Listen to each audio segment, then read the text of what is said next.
Hey everybody, this is Chris Sear. I'm the CTO of Vuzit. I'm going to quickly show you how a developer would integrate Vuzit into their own web application. So we'll upload a document using one of our open source client libraries and view it using some JavaScript. Specifically, we're going to use the vuzitruby client library and integrate it into a simple Ruby on Rails application.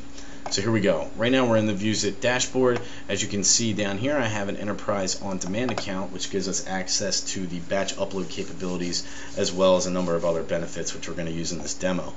There's a brand new account, so I don't have any documents in the account. And one last thing I'll show you in the dashboard is where you get your public and private keys from the settings section, and you can see you can just copy and paste those, which we're going to do later. Now, as a developer, I have plenty of resources in the developer community section of the vuzit.com website. I might navigate over to the vuzitruby section, but rather than walk through the documentation, I'm just going to show you a really quick demonstration. So we have our open source client library as a gem. It's on the main gem server, so you can just do a gem install vuzitruby and it knows exactly where to pull that down from the internet. So now we're going to create a very basic Rails application using some of the Rails code generation facilities, and we're going to call this Vuzit Rails. We're going to change it into the directory. We're going to use some more code generation facilities to create one of the controllers. So we're going to create a controller called document.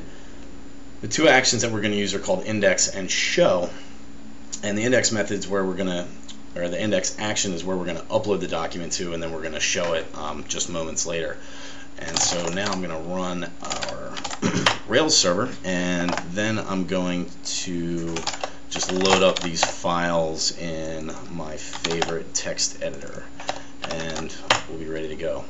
So here's the simple code that it generates. So we're going to navigate over to our Rails server, and you can see we go into the document action, and there's our very simple code. So I'm going to modify this code. Now I have a test application that I've already built. It's really simple, and rather than bore you with typing it out, I'm just going to paste it in here.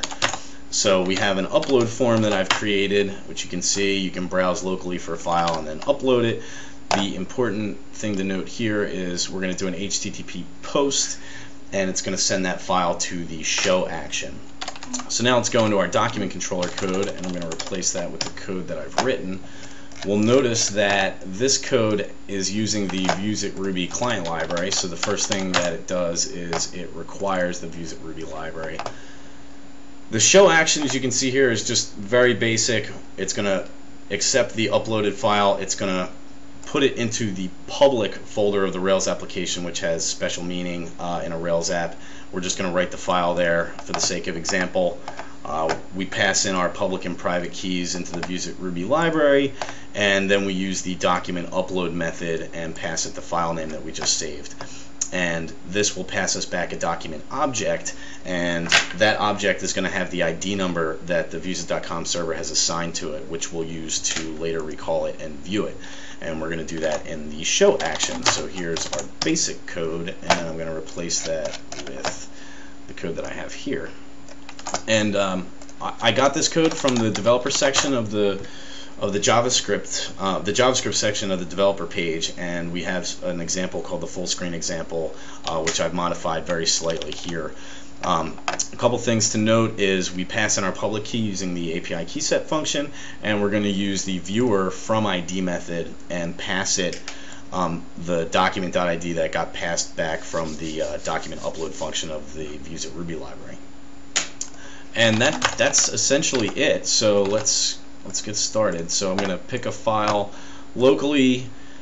It's going to upload it to the vuzit.com server. Vuzit's going to assign an ID number to it, pass it back to us, and then we're now displaying it. It takes a couple seconds, and the document's now been processed. So now if I go back to our dashboard, we can see that the document's now been uploaded into our account, and as part of the dashboard, a business user can use the dashboard to share, look at analytics, and it doesn't require a developer from this point onward.